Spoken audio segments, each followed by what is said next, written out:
This is the holy gospel of our Lord Jesus Christ according to St. Mark. Jesus and his disciples came to Jericho.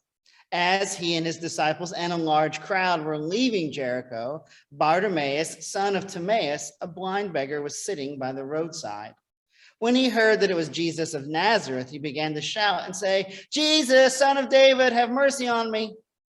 Many sternly ordered him to be quiet, but he cried out even more loudly, "Son of David, have mercy on me."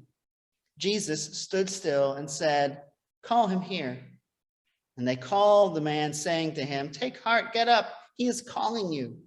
So throwing off his cloak, he sprang up and came to Jesus. And then Jesus said to him, "What do you want me to do for you?" And the man said to him, "My teacher, let me see again." So Jesus said to him, "Go, your faith has made you well." Immediately he regained his sight and followed him on the way. The gospel of the Lord. Please be seated. We love to ask our kids what they're going to be when they grow up. What are you going to be when you grow up?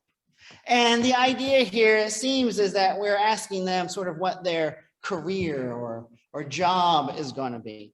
And it's funny because kids have a fairly limited imagination around what a job is. Pretty much if there's not an associated Halloween costume, it's not a real job.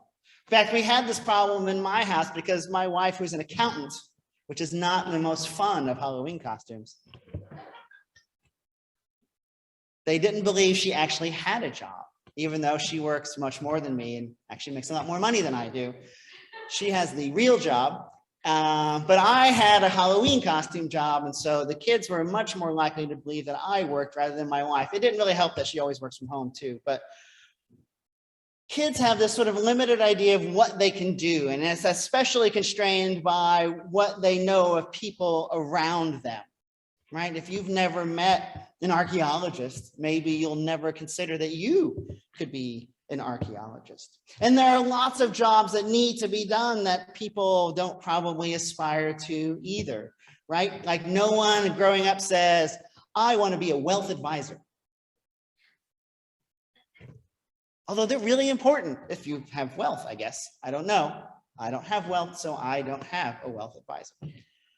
But there are lots of jobs like that, and there are lots of jobs that just need to be done that aren't really that much fun, even if they have costumes that go along with them, like cashier or waitress or garbage man, right?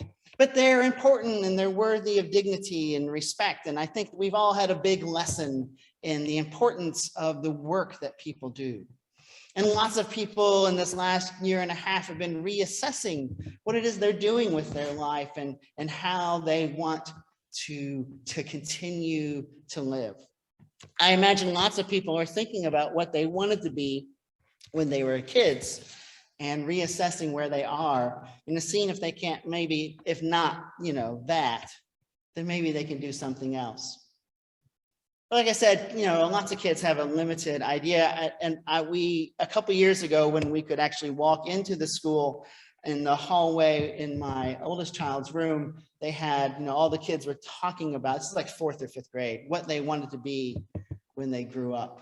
And I can assure you that judging by their desire, we will not have a shortage of professional athletes, nurses, or people who make YouTube videos. Right, but the question I think we probably should be asking ourselves is why, when we ask this question, what do you want to be when you grow up, we are so focused on jobs and vocation, right? Because wouldn't it be nicer if the kid said, "I like to be a generous and kind person. I want to be a loving person." Because the reality is that many of us will have multiple careers, maybe not as many as I have had, but many of us aren't going to at 18 or 22, get a job somewhere and do that same thing forever till the day we retire.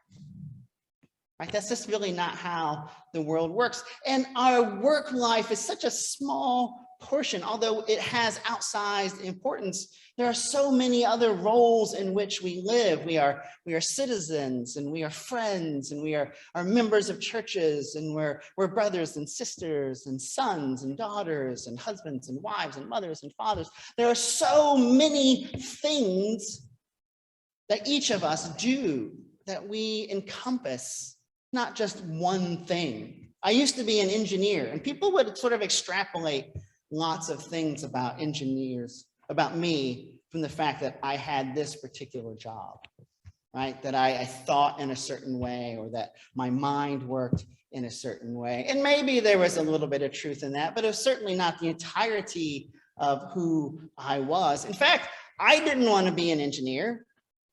It just sort of happened, right?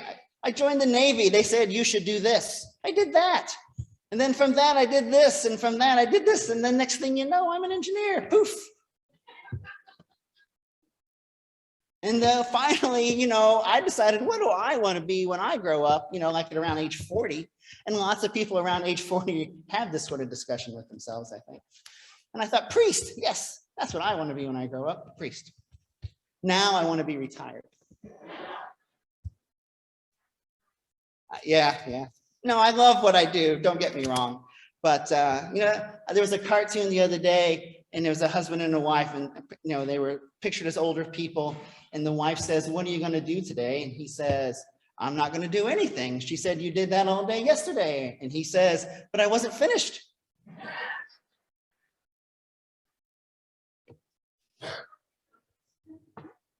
But this is all sort of a way of getting around this idea of how do we see ourselves, and how do we imagine our lives will unfold, and what role do we feel that we will play? I think we've had an outsized focus on job at the expense of all of the other roles that we do in our life. And I think it's partly because our perspectives are too limited, whether through our background or where we grew up or the culture or other things, gendered roles. We too often aren't able to see clearly all of the possibilities, all of the things that God might be calling us to do, to be, to live out. Right? In this story, this is a story about a man named Bartimaeus who's lost his sight. We don't know why. We don't really know anything about Bartimaeus, but we do know that Bartimaeus, because he has lost his sight, has been pushed out to the margins of his world and his society. He's a beggar. People don't see him as anything other than blind Bartimaeus. That's his role in society. But Bartimaeus doesn't see himself that way. He doesn't understand himself that way. He knows that there's more, that there's something else he could be doing. There's something else that he is called to do, that he needs to do. And so he encounters Jesus. Just like all of us have probably encountered Jesus, not actually like walking down the road, but all of us have had an opportunity, I hope, to encounter the living Christ in our lives. And when we do, I wish we could all ask this question that Bartimaeus does: to give me my sight, to help me to see and understand all of the possibilities, all of the things that I'm not perceiving now, so that my eyes metaphorically may be open. And Jesus says, your faith has made you well, and his sight is restored. The thing that Bartimaeus wants is returned to him, and he has the opportunity to see. And what's really interesting about this is what Bartimaeus does with this gift. Immediately, he regained his sight and followed him on the way. He committed himself to Jesus and joined his entourage as they were going from village to village. We don't hear much more about him, but he's on his way to Jerusalem with Jesus to experience that last week of Jesus's life, and I imagine to continue to witness to the things he has seen in that week. All because he was willing to open himself up to the possibilities that there was more than he perceived in this moment. all of us are like Bartimaeus. All of us have limited perceptions in some way or another. None of us sees the whole picture. We all only see pieces. We only perceive parts. We don't know everything. We don't understand everything. And we won't, not in this lifetime.